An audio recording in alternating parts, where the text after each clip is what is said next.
Hello friends, welcome to the channel all about botany. So in the last videos I have completed what are the Mendel's law of inheritance and chromosomal basis for inheritance. Mendel law से क्या पता चला जो characters होते हैं वो कैसे transfer होते हैं एक जनरेशन से दूसरे जनरेशन में in the form of factors. और क्रोमोसोमल बेसिस ऑफ इनहेरिटेंस जो किसने दिया, सर्टन एंड बोवेरी ने. उन्होंने क्या बताया, जो फैक्टर्स है जिसे अब हम क्या बोलते हैं जीन्स, ये किस पे प्रेजेंट है, क्रोमोसोम्स प्रेजेंट है. ठीक है, सर्टन एंड बोवेरी ने इतना बताया. लेकिन एक्सपेरिमेंटल प्रूफ किसने दिया, Morgan and his colleagues. So note down the experimental verification of the chromosomal theory of inheritance. This was given by Morgan and his colleague. ठीक है, नाउ जब वो क्रोमोसोमल बेसिस ऑफ इनहेरिटेंस का verification दे रहे थे कि हाँ जीन्स जो है वो क्रोमोसोम पे प्रेजेंट है, इससे उन्हें ये भी पता चल गया वेरिएशन कैसे आती है. वेरिएशन क्या था, the degree by which the progeny differ from there parent. है ना भाई, जो प्रोजेनी है वो कितने हद तक अलग है अपने पेरेंट्स से, जो वेरिएशन दिखाई देती है. ठीक है, तो उसका बेस भी पता चल गया कि वेरिएशन कैसे आती है. So note down this led to the discovery of the basis for variation that sexual reproduction produced. Okay, now note down about who is Thomas Hunt Morgan. So Thomas Hunt Morgan, so he's a great physiologist, biologist, आप कुछ भी कह दो इनको. बहुत अच्छी biology थे, physiologist थे, जेनेसिस्ट थे. ठीक है, so he is from America and he got the Nobel Prize in 1933 for his pioneer work in experimental genetics. जो भी बेसिकली जेनेटिक्स में आपको जो भी फिनोमेना देखने को मिलेंगे एक्सपेरिमेंट्स के थ्रू इन्होंने बताने चालू किए. इसलिए क्या है, pioneer work in experimental genetics में भी इनको क्या मिला, नोबेल प्राइज़ मिला 1933 में. He was also known as a father of experimental genetics. Okay, ना इनका मॉडल ऑर्गेनिज्म क्या था, ड्रोसोफिला मेलानोगेस्टर. वहाँ पे मेंडल का मॉडल ऑर्गेनिज्म क्या था, पी पाइसम सटाइवम. इनका क्या है, ड्रोसोफिला मेलानोगेस्टर. कॉमन नेम लिख लीजिए, फ्रूट फ्लाई, बनाना फ्लाई और मैंगो फ्लाई. रीज़न क्या है कि इन्होंने पी प्लांट क्यों नहीं चूज़ करा, इसका रीज़न क्या है. सो नोट डाउन, एक तो ड्रोसोफिला जो होती है it's a small size, about 2 mm की होती है. Easily grown on a simple synthetic medium such as banana pulp. आप बनाना पल्प कर दो और आराम से ग्रो हो जाएगी. ठीक है, शॉर्ट लाइफ स्पैन होता है अबाउट 2 weeks. पी प्लांट का कितना था, 3 से 4 महीने लग जाते थे भाई नए जनरेशन को, नेक्स्ट जनरेशन को लेने में. 2 weeks में ही नई जनरेशन आ जाती है. ठीक है, single mating produce large number of progeny. Females are easily distinguishable from male by large body size and presence of ovipositor which is egg laying structure. तो फीमेल्स क्या होती है, लार्ज होती हैं. हम फीमेल्स को कैसे रिप्रेजेंट करते हैं, ऐसे मेल्स को ऐसे कर देते हैं. तो फीमेल्स क्या होती है इसमें लार्ज और मेल्स क्या होते हैं इसमें short. So it has small number of morphologically distinct chromosomes. So total chromosomes कितने हैं, 4 पेयर है. 4 पेयर का मतलब क्या है, 8 क्रोमोसोम होंगे टोटल. ठीक है, और सारे के सारे क्या है, मॉर्फोलॉजिकली अलग हैं. Now presence of many hereditary variation which can be easily observed under low power microscope. So जो भी वेरिएशन देखने को मिलती है आप उसे देख सकते हो लो पावर माइक्रोस्कोप में. It has heteromorphic sex chromosomes in male. Heteromorphic का मतलब क्या है, देखो ह्यूमन बींग्स में एक्स और वाई क्या होते हैं, मेल होते हैं, है ना, और एक्स क्या होती है, फीमेल. सो ये जो कंडीशन होती है ना जिसमें क्रोमोसोम सेम भाई एक्स और एक्स क्या मतलब दोनों एक जैसे हैं, तो मतलब क्या वो होमोमॉर्फिक. ठीक है, और ये एक्स और वाई मतलब अलग अलग है, मतलब हेट्रोमॉर्फिक, अलग अलग है. ठीक है, ऐसे ही क्या ड्रोसोफिला में ये भी है कि heteromorphic sex chromosomes in male. Now note down very important point. Morgan discovered the linkage and recombination phenomena. Morgan ने 2 बड़े फिनोमेना दिए. पहला क्या है, लिंकेज, और दूसरा क्या है, रिकॉम्बिनेशन. सबसे इंपॉर्टेंट फिनोमेना है जो बेसिकली मेंडल ऑब्जर्व ही नहीं कर पाया था. देखो आपको पता है मेंडल ने कितने करेक्टर चूज़ करे थे, आगे लिखवाया हुआ है 7 करेक्टर्स लिए थे, है ना, 7 करेक्टर्स लिए थे. अब देखो ये करेक्टर्स किस पे है, क्रोमोसोम्स पे होंगे ना भाई. जो भी एक करेक्टर को कौन संभाला है, ट्रेट या फिर जीन, वो जीन किस पे प्रेजेंट है, क्रोमोसोम पे. सो जो सातों के सातों करेक्टर लिए थे वो 4 डिफरेंट क्रोमोसोम्स पे थे. ओके, अब जब 4 डिफरेंट क्रोमोसोम्स पे थे, सो मेंडल जब वो डाईहाइब्रिड क्रॉस कर रहे थे ना, तो उन्होंने जो भी पेयर ऑफ करेक्टर चूज़ किए वो ज़्यादातर क्या केसेस आ रहे थे, वो अलग अलग क्रोमोसोम पे प्रेजेंट थे. जैसे सीड शेप अगर 4 नंबर पे है तो सीड कलर 1 नंबर पे है. सो दोनों क्या अलग अलग क्रोमोसोम पे थे. ठीक है, अब जब अलग अलग क्रोमोसोम पे थे तो असॉर्ट होना भी बड़ा इजीली है. भाई असॉर्ट भी बड़े इजीली हो सकते हैं ना, अलग भी बड़ी जल्दी हो सकते हैं। हमने देखा क्रोमोसोमल बेसिस ऑफ इनहेरिटेंस में मियोसिस के टाइम पे एनाफेज पे कैसे क्रोमोसोम्स अलग होते हैं। लेकिन क्या होता है कि कभी कभी मान लो अगर वही जीन सेम क्रोमोसोम पे प्रेजेंट होते हैं, कलर का और शेप का, तो क्या वो अलग होते या शायद नहीं होते। सो उस नहीं होने की कंडीशन को क्या बोला है मॉर्गन ने? लिंकेज। सो जब मॉर्गन ने भी ऐसे डाई हाइब्रिड क्रॉस करवाए ड्रोसोफिला में, तो उसने देखा कि ऐसे जीन्स जो सेम क्रोमोसोम पे प्रेजेंट होते हैं, तो वो नहीं चाहते हम एक दूसरे से अलग जाएं। समझ रहे हो? डाई हाइब्रिड क्रॉस का मतलब क्या है? दो अलग अलग करेक्टर ले लिए। मैं मान लेती हूँ कि पी प्लांट को ही मैं मान लेती हूँ कि राउंड वाला था और कलर के लिए था येलो। अगर ये सेम क्रोमोसोम पे होते और मॉर्गन ने क्या देखा कि भाई कुछ ऐसा होता है कि इनका, अगर देखो मेंडल की रेशियो तो आ रही थी 9:3:3:1, है ना, लेकिन मॉर्गन ने क्या देखा, भाई ये रेशियो नहीं आती। कभी कभी कभी कभार क्या होता है, ये जो जीन्स है ये चाहते हैं हम दोनों बस साथ में जाएं, मैं इसके साथ पेयर नहीं बनाने वाला, मैं असॉर्ट नहीं होने वाला इंडिपेंडेंटली। यहाँ पे जो जीन्स है वो असॉर्ट नहीं होंगे। जीन कहेगा भाई तू भी इधर आ जा, तू इधर आ जा, हम दोनों साथ साथ चलेंगे, ठीक है, हम दोनों साथ साथ रहेंगे, ये चीज़ नहीं बनेगा। इसी को क्या बोला मॉर्गन ने? लिंकेज। ठीक है, now note down.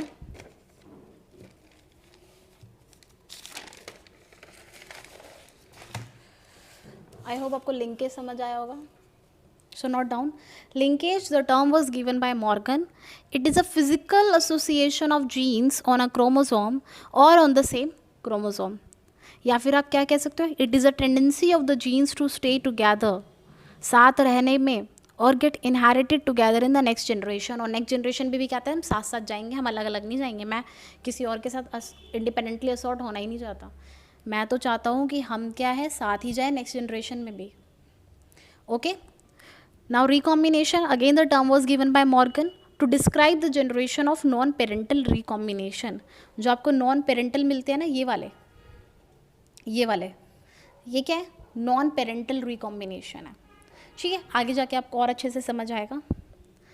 Now suppose करो, ये सपोज है, ये एनसीईआरटी में नहीं है, बस समझाने के लिए मैंने लिखा है। आपको लिखना है तो लिख लीजिए, अदरवाइज जस्ट समझने के लिए मैंने लिखा हुआ है। सो देखो होता क्या है। सो सपोज कीजिए जो लिंकेज नहीं हुई, मेंडल ने क्या देखा, भाई मेंडल में तो किसी में लिंकेज थी ही नहीं, वो लक्की था कि सारे के सारे पेयर्स कहते हैं अलग अलग क्रोमोसोम पे प्रेजेंट थे। जो भी उन्होंने करेक्टर चूज़ करे for a dihybrid cross या for a trihybrid cross, सारे कहते हैं अलग अलग क्रोमोसोम पे थे, तो उनकी रेशियो भी क्या रही थी, बार बार सेम आ रही थी। ठीक है, सो सपोज कर लेते हैं कि लिंकेज नहीं है। सो लिंकेज जब नहीं है, सो ए बी बी क्या है, अलग अलग क्रोमोसोम पे प्रेजेंट होते हैं। So 2 genes are present on non homologous chromosome, ये दोनों क्या है, अलग अलग क्रोमोसोम पे प्रेजेंट है। Capital A capital B for dominant के लिए मान लेते हैं, स्मॉल बी इसका काउंटर पार्ट है। ठीक है, नाउ सो ये मेल मान लेते हैं, फीमेल मान लेते हैं। सो यहाँ से क्या जीन्स, यहाँ से क्या आएंगे, यहाँ से जो भी आपके गैमेट्स बनेंगे उसमें क्या होंगे, ए होंगे और बी होंगे।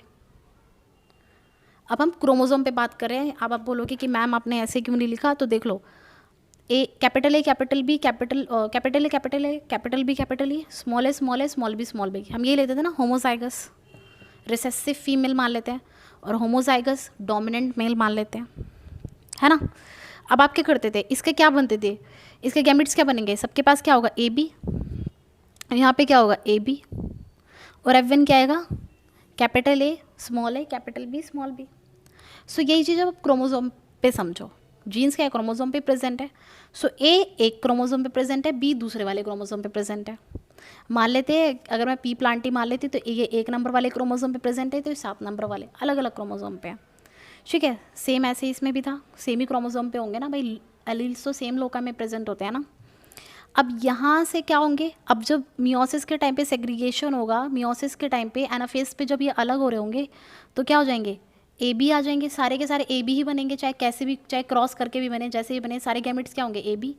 यहाँ से भी क्या होंगे, ए बी। ठीक है, F1 क्या आएगा, ए बी और ए बी।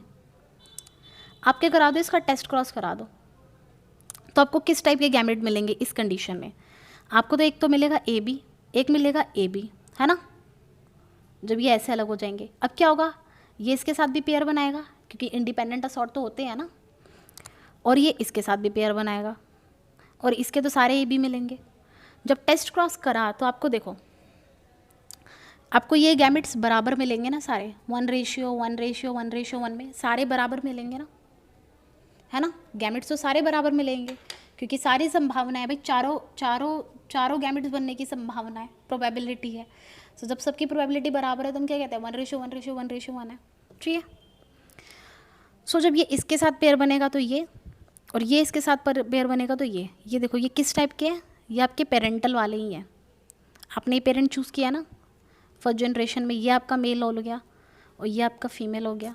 सो देखो ये सेम है, ये इसके बराबर है, तो ये क्या है, 50% पेरेंटल फिनोटाइप आएंगे। भाई डाई हाइब्रिड क्रॉस अगर आप कराओगे तो यही आता था ना, 1:1:1:1। सो 4 में से एक ये होंगे, 4 में से एक ये होंगे। सो ये क्या है, पेरेंटल जैसे, तो इसको क्या बोला, पेरेंटल फिनोटाइप। और कितने 50% है, आधे, ठीक है।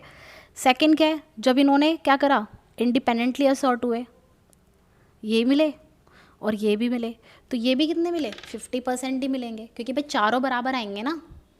तो 50% पेरेंटल मिले और 50% क्या मिले, रिकॉम्बिनेंट मिले, नॉन पेरेंटल। रिकॉम्बिनेंट को हम क्या बोलते हैं, नॉन पेरेंटल फिनोटाइप, ठीक है। तो ये कब बात है, जब कोई लिंकेज नहीं था। जब कोई लिंकेज नहीं होती तो आपको 50% पेरेंटल मिलता है और 50% रिकॉम्बिनेंट मिलते हैं। मान लो अब जो कंडीशन आ रही है उसमें क्या है,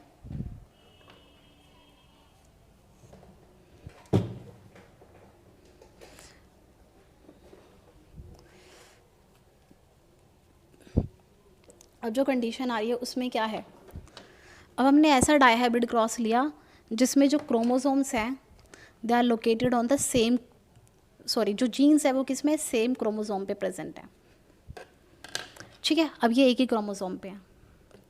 सो अभी भी गैमेट्स क्या मिलेंगे इसके, सिंपल है, इसके गैमेट्स एडी मिलेंगे, इसके भी एडी मिलेंगे, स्मॉल ए स्मॉल डी, और F1 क्या आएगा, capital A capital D small A small D. यहाँ तक तो क्लियर है, यही मिलेगा। अब हमने इसका क्या करा दिया, टेस्ट क्रॉस। एक कंडीशन क्या हो सकती है कि भाई ये बोले, हमने लिंकेज में क्या पढ़ा, साथ साथ जाने की कोशिश करते हैं। सो एक कंडीशन में आपको क्या मिला, एडी मिला और सिर्फ एडी मिला। आपको दो ही टाइप के गैमेट मिले, एक जिसमें कैपिटल ए कैपिटल डी थे और एक जिसमें स्मॉल ए स्मॉल डी था। इस कंडीशन को हम बोलते हैं जब क्रॉसिंग ओवर नहीं होती है, ठीक है। जब क्रॉसिंग ओवर नहीं होती है, क्रॉसिंग ओवर क्या होता है, मिक्सअप नहीं होता है। ऐसे आपको सिर्फ ए डी मिले, कैपिटल ए कैपिटल डी और स्मॉल ए स्मॉल डी, सिर्फ दो टाइप के गैमेट्स मिलेंगे, ठीक है। एक कंडीशन ये होगी, यहाँ से तो ए डी मिलेगा और जो F2 आपको मिलेंगे क्या मिलेंगे, कैपिटल ए कैपिटल डी। और ये कैसे मिले, बिल्कुल पेरेंट्स जैसे मिले ना, ठीक है। सो नोट डाउन, जब जीन्स जो होते हैं देन जब दोनों जीन्स आपको सिर्फ और सिर्फ आपको जब 100% पेरेंटल कॉम्बिनेशन मिले, तो इसका मतलब क्या है, जीन्स क्या है, कंप्लीटली लिंक्ड है। जीन्स क्या है, वो चाहते हैं भाई हम साथ ही जाएंगे, चाहे जहाँ जाएं, कोई से भी गैमेट में जाए हम साथ ही जाएंगे। हम क्या नहीं करेंगे, हम इंडिपेंडेंटली असॉर्ट नहीं होंगे, हम क्रॉसिंग ओवर नहीं करेंगे। क्रॉसिंग ओवर आगे बताऊंगी क्या होता है, ठीक है। हम इंडिपेंडेंटली क्या होंगे, असॉर्ट नहीं करेंगे। So note down, then gene A and D are completely linked and all the gametes will carry parental combination। भाई पेरेंटल वाला ही आएगा, सिर्फ 100% पेरेंटल आएगा and there will be no recombinant combination। आपको 0% क्या देखने को मिलेगा, रिकॉम्बिनेंट्स, क्योंकि रिकॉम्बिनेंट्स कोई बनेंगे ही नहीं, क्योंकि वो क्या शो कर रहा है, कंप्लीटली लिंकेज, ठीक है। ये चाहते हैं हम बस साथ में जाए, ये चाहते हैं हम साथ में जाए, हम असॉर्ट नहीं होने वाले। So this is called complete linkage जब हो जाती है, ठीक है। अब जो कंप्लीट लिंकेज होती है ना वो कम मिलती है, ये चांस कम होता है। ज़्यादा चांस क्या होता है, मान लो इनके बीच में होगी क्रॉसिंग ओवर। जब क्रॉसिंग ओवर हो जाएगी तो आपको ए डी तो मिलेगा ही, और ए डी तो मिलेगा ही गैमेट में। ए कैपिटल ए स्मॉल डी के साथ आ जाएगा, स्मॉल ए कैपिटल डी के साथ आ जाएगा, ओके। टेस्ट क्रॉस सिंपल, आपको 4 अगेन फिनोटाइप मिलेंगे। लेकिन आप खुद सोचो, एक कंडीशन आपने पढ़ी लिंकेज, जहाँ पे आपको 50% क्या मिल रहा है पेरेंटल और 50% रिकॉम्बिनेंट। एक आपने पढ़ी कंप्लीट लिंकेज, जिसमें आपको क्या मिल रहा है 100% क्या मिल रहा है पेरेंटल और 0% रिकॉम्बिनेंट्स। अब मैं बोल रही हूँ कि एक ऐसी कंडीशन है जिसे हम क्या बोलते हैं इनकम्प्लीट लिंकेज, जहाँ पे क्या हो जाता है क्रॉसिंग ओवर हो जाती है। क्रॉसिंग ओवर हो जाती है सो आपको रिकॉम्बिनेंट्स मिल जाते हैं। तो आपको कितने रिकॉम्बिनेंट्स मिलेंगे आप खुद सोचो। जब कोई लिंकेज नहीं थी तो 100% पेरेंटल आ रहे थे, सॉरी 50% पेरेंटल आ रहे थे, और जब कंप्लीट लिंकेज होती तो 100% पेरेंटल आएंगे। सो कोई इनका बीच का होगा जो इनकम्प्लीट लिंकेज को शो कर रहा होगा। जो इसकी बीच का कंडीशन होगी जिसमें आपको ज़्यादा 50% मिलेंगे पेरेंटल वाले और कम मिलेंगे 50% रिकॉम्बिनेंट वाले, उस कंडीशन को क्या बोलते हैं इनकम्प्लीट लिंकेज। ठीक है। जब ऐसी सिचुएशन आती है जहाँ पे जो प्रोजेनी होती है वो ज़्यादा आती है 50% पेरेंटल फिनोटाइप से, और जो रिकॉम्बिनेंट्स आते हैं वो लेस देन आते हैं 50%, उस कंडीशन को हम बोलते हैं इनकम्प्लीट लिंकेज। क्योंकि किस वजह से, क्योंकि क्रॉसिंग ओवर हो जाती है ना भाई। लिंकेज नहीं होती तो भाई 50-50 होता, लिंकेज होती तो 100 होता, 0 होता, और जब इनकम्प्लीट लिंकेज हो रही है तो ज़्यादा क्या मिलेंगे पेरेंटल वाले ज़्यादा मिलेंगे 50% से, और रिकॉम्बिनेंट वाले लेस मिलेंगे 50% से। कुछ सोचना है एक बार दिमाग में, ठीक है। सो इस कंडीशन को क्या बोला incomplete linkage. So note down, ये बहुत इंपॉर्टेंट पॉइंट है। The genes are set to be linked whenever over 50% of the gamete produced contain parental combination and less than 50% of the gametes contain recombinant combination of the genes। भाई jeans को आप linked कब बोलोगे, जब आप अब देखो experiment तो कैसे किया जाता है, एक्सपेरिमेंट में तो नहीं पता ना भाई असॉर्ट कैसे हो रहा है नहीं हो रहा, कैसे पता लगेगा असॉर्ट हो रहा है, जब वो ये देखेगा कि ज़्यादा जो है वो पेरेंटल वाले मिल रहे हैं 50% से और 50% से कम वाले मिल रहे हैं, तो इसका मतलब क्या है लिंकेज शो कर रहा है। भाई अगर आपको क्रोमोसोम लेवल पे नहीं देखना, मान लो आपको माइक्रोस्कोप लेवल पे नहीं देखना, तो आप कैसे समझ सकते हो, आप ऐसे समझ सकते हो ना रिजल्ट्स देख के, अपने ऑब्जर्वेशन देख के। जब आपको ये ऑब्जर्वेशन देखने को मिले कि 50% से ज़्यादा जो आ रहे हैं वो पेरेंटल आ रहे हैं और जो रिकॉम्बिनेंट्स आ रहे हैं वो 50% से कम आ रहे हैं टेस्ट क्रॉस करने के बाद, तब आपको समझ आ जाएगा कि ये जो करेक्टर है दोनों, या ये दोनों जो जीन्स हैं ये क्या है लिंक्ड है। आपको इससे ये पता चल गया ना कि ये दोनों जीन्स क्या है लिंक्ड है। ठीक है। Now note down, there are 2 types of linkage. अभी हमने देख लिया एक क्या है इनकम्प्लीट लिंकेज और दूसरी क्या होती है कंप्लीट लिंकेज। ओके। नाउ अब जो हमने पढ़ा है अब वो हम उसको लिख लेते हैं। जो आपको बेसिकली लिखना है वो सपोज था, वो एनसीईआरटी में नहीं है और वो पूछते भी नहीं है नीट में कि आप बताओ कि इनकम्प्लीट लिंकेज क्या होती है। आपसे डायरेक्ट क्वेश्चन आएगा जब कोई लिंकेज नहीं होगी, जब लिंकेज प्रॉपरली होगी और जब इनकम्प्लीट लिंकेज होगा। ठीक है। So note down, when 2 genes are present on non homologous chromosome, मतलब अलग अलग क्रोमोसोम पे होंगे तो कोई भी लिंकेज नहीं होगी। ठीक है। तब गैमीट्स आपको कितने तरीके के मिलेंगे, अगर मैं बोलूँ 2 जीन्स की बात है तो भाई फॉर्मूला क्या होता है लिंक निकालने का एन, और यहाँ पे एन क्या होता है हेट्रोजाइगस कंडीशन। भाई याद है ना यही कंडीशन होती है heterozygous, capital R small R capital Y small Y, ये 2 हो गए ना डाईहाइब्रिड कंडीशन होगी, या फिर क्या बोलेंगे 2 हेट्रोजाइगस प्रेजेंट है। सो अगर इस टाइप की सिचुएशन हुई और ये दोनों क्या अलग अलग पे प्रेजेंट हुए तो आपको 4 तरीके के गैमेट्स मिलते हैं। ठीक है। आपके 50% जब आप टेस्ट क्रॉस करते हो तो 50% पेरेंटल 50% रिकॉम्बिनेंट। जब कंप्लीट लिंकेज होगी तो जो 2 जीन्स होंगे वो किस पे होंगे सेम क्रोमोसोम पे होंगे, यही पढ़ा हमने। गैमेट्स आपको कितने तरीके के मिलेंगे 2 ही तरीके के मिलेंगे हमेशा। जब कंप्लीट लिंकेज है तो गैमेट्स भी कितने तरीके के मिलेंगे 2 ही तरीके के मिलेंगे। ठीक है। 100% क्या आएगा पेरेंटल, 0% क्या आएगा रिकॉम्बिनेंट। और जब इनकम्प्लीट लिंकेज होगी तो अगेन 2 जीन्स जो है लेकिन किस पे प्रेजेंट है सेम क्रोमोसोम पे प्रेजेंट है। गैमेट्स आपको यहाँ पे भी 4 तरीके के मिलेंगे, लेकिन आपको यहाँ पे कंडीशन क्या मिलेगी पेरेंटल आपको मोर देन 50% मिलेंगे और रिकॉम्बिनेंट्स आपको लेस देन 50% मिलेंगे। ठीक है ना। कंप्लीट लिंकेज लिख लीजिए। कंप्लीट लिंकेज का क्या मतलब होता है, जब वो चाहते हैं भाई हम साथ साथ जाएं, है ना, हम इंडिपेंडेंटली असॉर्ट नहीं होना चाहते, क्रॉसिंग ओवर नहीं होती। बेसिकली क्या बोलते हैं क्रॉसिंग ओवर जब नहीं होती, सेम क्रोमोसोम पे जीन्स प्रेजेंट होते हैं, there is no crossing over, then there will be only a complete linkage. Okay. So example लिख लीजिए, मेल ड्रोसोफिला और फीमेल सिकवॉर्म में आप क्या कराओगे बॉम्बेक्स मोरी कहते हैं, आप इनके बीच में फर्टिलाइजेशन कराओगे क्रॉस फर्टिलाइजेशन। सो हम मान लेते हैं कि मेल जो है ड्रोसोफिला वो ग्रे बॉडी कलर की और लॉन्ग विंग्स है उसके, और जो फीमेल है एंड इट्स अ डोमिनेंट, और जो फीमेल है वो रिसेसिव है for black body colour and vestigial wings, vestigial मतलब शॉर्ट विंग्स के लिए।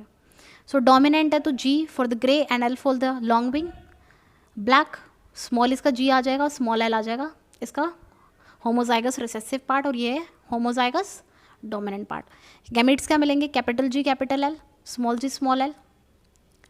ठीक है, जब अब F1 जनरेशन हम मेंडल में क्या करते थे, सेल्फ फर्टिलाइजेशन कराते थे ना। अब यहाँ पे भी देखते हैं सेल्फ फर्टिलाइजेशन कराने के बाद क्या होता है। अपने टेस्ट क्रॉस से पढ़ लिया, टेस्ट क्रॉस में भाई वेरिएशन आ गई। अब आप पढ़ लेते हैं कि जब आप F1 हाइब्रिड को क्या करवा रहे हो, सेल्फ फर्टिलाइजेशन करा रहे हो। ठीक है, सो ये F1 हाइब्रिड है, जब इसको सेल्फ फर्टिलाइज आप करवाओगे और आपको कंडीशन क्या है, कंप्लीट लिंकेज है, तो आपको दो ही टाइप के गैमेट मिलेंगे, इस टाइप का और इस टाइप का। इसमें भी इस टाइप का और इस टाइप का। ठीक है, F2 आपको क्या मिलेंगे, सारे पेरेंटल वाले। ये इसके साथ हो जाएगा तो ये कंडीशन आ जाएगी, ये इसके साथ है तो ये इसके साथ है तो ये, और ये इसके साथ है तो ये। इससे क्या पता लगा, ये भी क्या होगा ग्रे लॉन्ग, ये भी क्या होगा ग्रे लॉन्ग, ये भी क्या होगा ग्रे लॉन्ग, और ये क्या होगा ब्लैक वेस्टिजियल।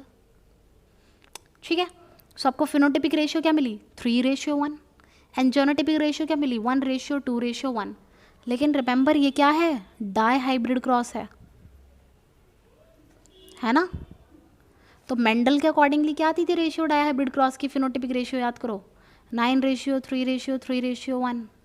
क्या ये आई यहाँ पे आपकी फिनोटिपिक रेशियो, क्या ये आई, नहीं आई।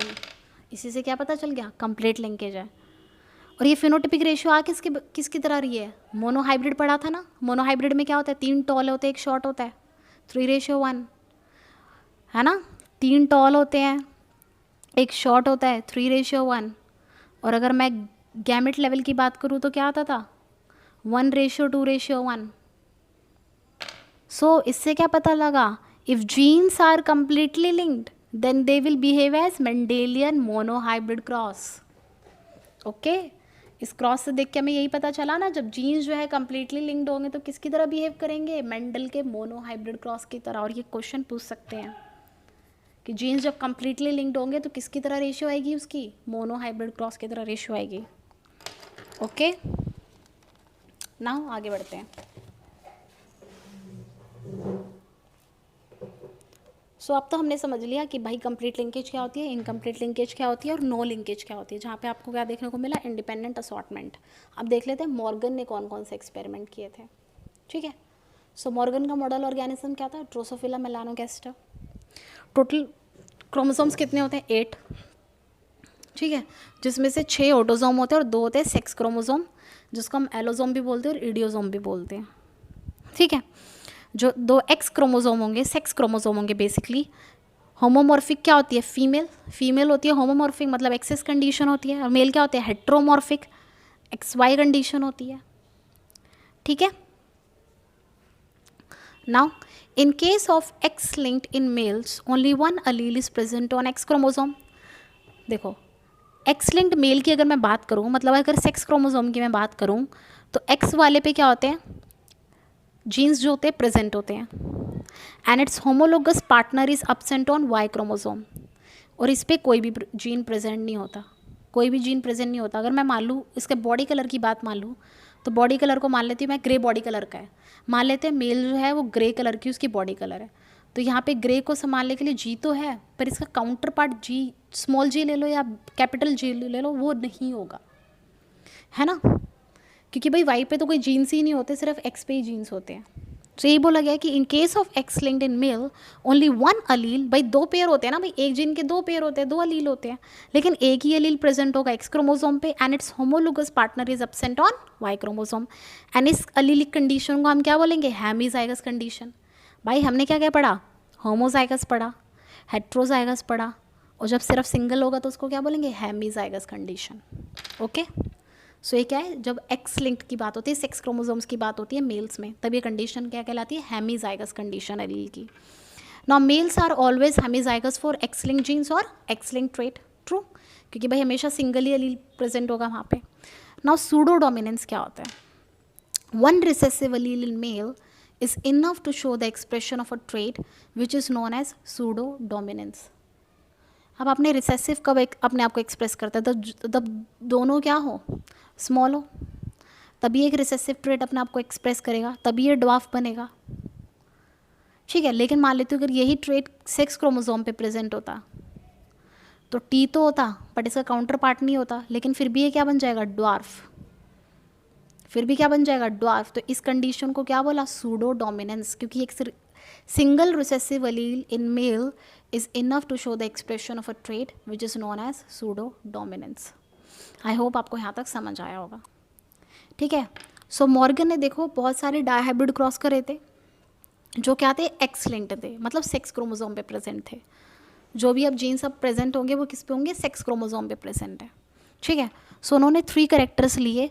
कौन कौन से 3 कैरेक्टर्स का मतलब ये नहीं कि यहाँ पे टाई हाइब्रिड क्रॉस हो रहा है। 3 कैरेक्टर्स का मतलब ही मैं बताती हूँ। उन्होंने 3 कैरेक्टर लिए बेसिकली, जैसे वहाँ पे 7 कैरेक्टर को स्टडी करा था ना उन्होंने, मेंडल ने, तो यहाँ पे इन्होंने 3 कैरेक्टर को स्टडी करा।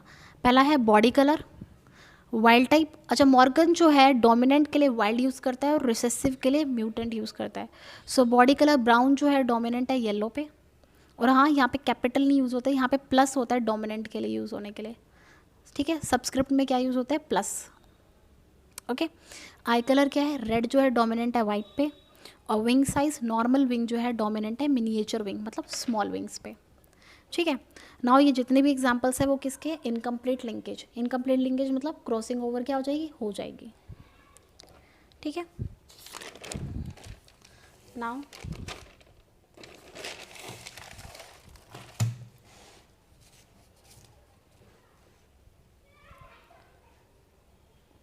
सो देखो पहला क्रॉस क्या क्या किया मेंडल ने। हम प्रॉपर एनसीईआरटी वाला लेंगे और ज़्यादा एक्स्ट्रा नहीं पढ़ेंगे इसमें। सो पहला क्रॉस क्या था, क्रॉस किया yellow body white eyed female को brown body red eyed male. So male क्या है, ब्राउन और रेड आइड, ब्राउन बॉडी और रेड आई है, और फीमेल क्या है, येलो और वाइट है। फीमेल क्या है, रिसेसिव है, और मेल क्या है, डोमिनेंट है। ठीक है, नाउ यहाँ से जो भी, यहाँ से कितने टाइप के गैमेट बनेंगे, एक तो Y+W+ और एक Y क्रोमोसोम वाला। यहाँ से क्या गैमेट्स बनेंगे, सिर्फ Y और W। क्रॉसिंग ओवर हो भी जाती है तो क्या ही बनेंगे, Y और W तो बनेगा ना फिर भी। ठीक है, Y और W। सो F1 आपकी क्या आएंगी, Y+W+ और YW, और YW और ये तो मेल हो गया ना, ये होगी फीमेल। तो फीमेल आपकी क्या आएगी, ब्राउन और रेड, और मेल आपका क्या आ गया, येलो और वाइट।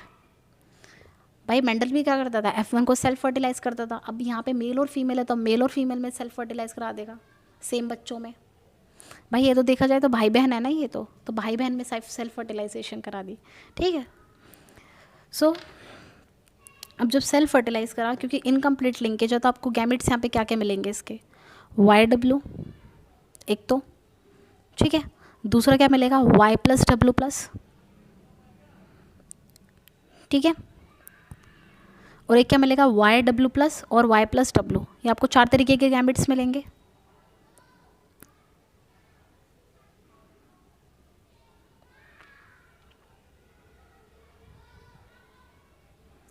ठीक है, क्या क्या गैमेट मिलेंगे, YW, Y+W+, ठीक है, और Y और W+, और Y+ और W। भाई इसमें तो करवाने की बात ही नहीं बनती, इनके बीच में कोई भी क्रॉसिंग ओवर नहीं होगा क्योंकि ये दोनों ही अलग अलग हैं, हेट्रोमॉर्फिक है। ये शॉर्ट होता है, ये लॉन्ग होता है। ठीक है, ना तो देखो आपको क्या क्या मिले, आपको येलो और वाइट मिलेगा। आपने क्या चूज़ करा था, पेरेंट येलो और वाइट, और ब्राउन और रेड। ये आपको पेरेंटल कॉम्बिनेशन आपको मिले 98.7%। भाई हमने यही बोला था ना, इनकम्प्लीट लिंकेज होगी तो जो पेरेंटल आएंगे वो 50% से ज़्यादा होंगे, और जो रिकॉम्बिनेंट्स आएंगे वो 50% से कम आएंगे। सो यही हुआ, पेरेंट क्या थे आपके, येलो और वाइट, ब्राउन और रेड। रिकॉम्बिनेंट्स आपको क्या मिले, येलो और रेड, ब्राउन और वाइट। कितना, 1.3%, और पेरेंटल क्या मिले, 98.7%। अब इन्होंने दूसरा क्रॉस किया, क्या क्या किया, अब आगे वाइट आइड और miniature wing female and red eyed normal wing male. जब इनका क्रॉस किया गया तो F2 जनरेशन क्या मिली, जो पेरेंटल वाली मिली वो इनको मिली 62.8, और जो रिकॉम्बिनेंट्स मिले वो इनको मिले 37.2। अब ऐसा क्यों, यहाँ पे जो पेरेंटल है वो ज़्यादा मिल रहे हैं और रिकॉम्बिनेंट्स कम मिल रहे हैं। इस क्रॉस में पेरेंटल ज़्यादा इतने मिल रहे हैं और ये रिकॉम्बिनेंट्स इतने मिल रहे हैं। वेरिएशन है ना, कुछ कुछ है ना, परसेंटेज में कुछ तो वेरिएशन आ रही है ना, ठीक है। सो मेंडल ने इस चीज़ को बताया, देखो। सो मेंडल ने जब ऐसे तीनों क्रॉस किए ना तो उनको क्या पता चला, देखो पहले क्रॉस में पेरेंटल इतने आ रहे, रिकॉम्बिनेंट्स 1.3% आ रहा है। दूसरे क्रॉस में पेरेंटल 62.8% और रिकॉम्बिनेंट्स 37.2%। तीसरा क्रॉस जब किया गया, मैंने दिखा हुआ है, तीसरा क्रॉस बॉडी कलर और विंग के बीच में हुआ है। 61.5% पेरेंटल आ रहे हैं और 38.5% रिकॉम्बिनेंट आ रहे हैं। इससे क्या पता लगा, जिसमें रिकॉम्बिनेंट्स कम आ रहे हैं और पेरेंटल ज़्यादा आ रहे हैं, इसका मतलब क्या है, वो दोनों जीन्स जो है वो क्या है, टाइटली लिंक्ड है। और जिसमें पेरेंटल भी ऐसा आ रहा है और रिकॉम्बिनेंट्स भी ऐसे आ रहे हैं, आसपास 50% आ रहे हैं, इसका मतलब क्या है, ये दो जीन्स है वो क्या है, लूजली लिंक्ड है, ठीक है। टाइटली लिंक्ड का मतलब क्या है, पास पास प्रेजेंट है। भाई पास पास होंगे तभी तो पास पास टाइटली लिंक्ड होंगे। और लूजली लिंक्ड का मतलब क्या है, दूर दूर प्रेजेंट है। दूर दूर प्रेजेंट है तो लूजली लिंक्ड है। भाई कोई चीज़ अगर पास पास है तो उसमें ज़्यादा ज़्यादा संबंध है, भाई उसमें ज़्यादा ज़्यादा है ना, ज़्यादा पास पास है तो मतलब ज़्यादा दोस्ती है, ज़्यादा तगड़ी चीज़ है, मतलब उसको तोड़ने में भी आपको मुश्किल आएगी। भाई दूर दूर है तो आपको तोड़ने में भी इजी होगा, ठीक है। ना नोट डाउन जितने भी मेंडल एक्सपेरिमेंट्स किए उससे क्या क्या पता चला। पहला तो according to Mendel law of independent assortment the genes controlling different character assort independently. भाई मेंडल तो ये बोलता था भाई जो जीन्स है जो कंट्रोल करे करेक्टर को वो तो असॉर्ट है जाते हैं इंडिपेंडेंटली, लेकिन ये this is true if genes are present on different chromosome. हाँ भाई अलग अलग क्रोमोसोम पे तो आपकी बात सही है, ठीक है। If genes are present on same chromosome they may or may not independently assort. भाई फिर उनकी मर्जी है, अगर सेम क्रोमोसोम पे प्रेजेंट है तो वो शायद असॉर्ट कर भी सकते हैं, शायद असॉर्ट नहीं भी कर सकते। If there is crossing over then segregation और independent assortment take place and recombinants will form. भाई अगर क्रॉसिंग ओवर हो जाएगी तो रिकॉम्बिनेंट्स आपके बन जाएंगे, इंडिपेंडेंट असॉर्टमेंट हो जाएगा। If crossing over is absent then no independent assortment take place and complete linkage will show. भाई फिर तो कंप्लीट लिंकेज हो जाएगी, फिर तो साथ साथ जाना चाहेंगे and only parental combination are found, ठीक है। According to Morgan the degree and the strength of the linkage depend upon the distance between the linked genes on the chromosome. जो इससे किसको पता चला, इससे पता चला जब उसने पेरेंटल और रिकॉम्बिनेंट्स देखे, भाई कुछ तो टाइटली लिंक्ड है कुछ तो लूजली लिंक्ड है। इसका मतलब क्या है कि जो डिग्री और स्ट्रेंथ आ रही है, जिसकी ज़्यादा डिग्री आ रही है भाई वो क्या है, जो ज़्यादा लिंकेज शो कर रहे हैं, जितना कम डिस्टेंस उतना अच्छा लिंकेज, जितना कम डिस्टेंस उतना अच्छा क्या है, लिंकेज। इन्वर्सली प्रोपोर्शनल है लिंकेज और डिस्टेंस बिटवीन जीन्स क्या है, इन्वर्सली प्रोपोर्शनल है। ज़्यादा डिस्टेंस कम लिंकेज, जितना पास जितना कम डिस्टेंस उतना अच्छा लिंकेज। सो यही बोला है कि according to the Morgan the degree and the strength of the linkage depend upon the distance between the linked genes on the chromosome, कि उनके बीच में डिस्टेंस कितना है उसी से ही क्या पता चल जाएगा, लिंकेज पता चल जाएगी। और यही हो रहा है भाई, जहाँ टाइटली लिंक्ड है इसका मतलब क्या भाई, पास पास प्रेजेंट है दो जीन्स, और जहाँ लूजली लिंक्ड है इसका मतलब क्या है, दूर दूर प्रेजेंट है। हो गया यहाँ तक, ठीक है। नाउ लिख लीजिए क्रॉसिंग ओवर क्या होता है। It is the exchange of genetic material between non sister chromatids of homologous chromosome. ये दोनों क्या है, होमोलोगस क्रोमोसोम है, ठीक है। होमोलोगस क्रोमोसोम है, ये क्रोमोसोम अलग है, कहीं आप एक साथ मत समझ लेना, ये अलग क्रोमोसोम है, ठीक है। अब इसका ये सिस्टर क्रोमैटिड होगा, पता होना चाहिए आपको सिस्टर क्रोमैटिड क्या होता है। मैं आपको फिर से बता देती हूँ, देखो ऐसा कुछ दिखाई देता है जब मियोसिस होती है। ये दोनों क्या थे, होमोलोगस क्रोमोसोम, और ये दोनों क्या है, सिस्टर क्रोमैटिड। तो ये दोनों क्या हो गई, नॉन सिस्टर क्रोमैटिड। जब इनके बीच में इनके बीच में एक्सचेंज होता है ना जेनेटिक मटेरियल को, उसको क्या बोलते हैं, क्रॉसिंग ओवर।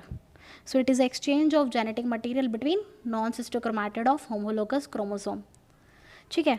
सो देखो क्रॉसिंग ओवर अगर मैं मान लेती हूँ कि क्रॉसिंग ओवर हो रही है बिटवीन ए और बी, अब आप इसका सेम वाला भाई मत मानो भाई, अलग अलग मानो, ठीक है। मतलब अगर यहाँ पे ए है तो ये ऐसा होगा, इसलिए बोलते हैं इसको सिस्टर क्रोमैटिड। तो ठीक है, इसका काउंटर पार्ट ये होगा, तो इन दोनों के बीच में होगा। ठीक है, मैं मान लेती हूँ कि ए और बी में अगर क्रॉसिंग ओवर हो रही है तो आपको क्या मिलेंगे कॉम्बिनेशन, यहाँ पे क्रॉसिंग ओवर होगी, सो ये वाला पार्ट ऐसे हो जाएगा और ये वाला पार्ट ऐसे हो जाएगा, तो आपको क्या मिलेगा, capital A small B small C और small A capital B capital C, ये आपको मिलेगा आफ्टर क्रॉसिंग ओवर रिजल्ट्स। ठीक है, नाउ क्रॉसिंग ओवर समझ आ गई। Now factors affecting crossing over, ये भी देख लेते हैं कि कौन कौन से फैक्टर्स है जो अफेक्ट करते हैं क्रॉसिंग ओवर को। जितना ज़्यादा डिस्टेंस होगा उतना ही अच्छी क्या होगी, क्रॉसिंग ओवर। भाई जितने तुम दूर होगे उतना अच्छा है भाई क्रॉसिंग ओवर होने के लिए। एज के साथ क्रॉसिंग ओवर क्या हो जाती है, कम हो जाती है। आप जितना एक्सरे दोगे, जितना ज़्यादा टेम्परेचर दोगे, उतनी अच्छी क्या होगी, क्रॉसिंग ओवर। जैसे जैसे सेंट्रोमियर के पास जाते हैं ना, जो जीन सेंट्रोमियर के पास प्रेजेंट होंगे या हेट्रोक्रोमैटिन में प्रेजेंट होंगे, वहाँ पे आपको कम क्रॉसिंग ओवर देखने को मिलेगी। ठीक है, आई होप आपको यहाँ तक समझ आया होगा। इसके आगे का मैं नेक्स्ट वीडियो में पढ़ाऊँगी। If you like it then please hit the like button and share the video, and if you have any doubt, आपको कोई भी डाउट हो तो please comment down below. Thank you so much.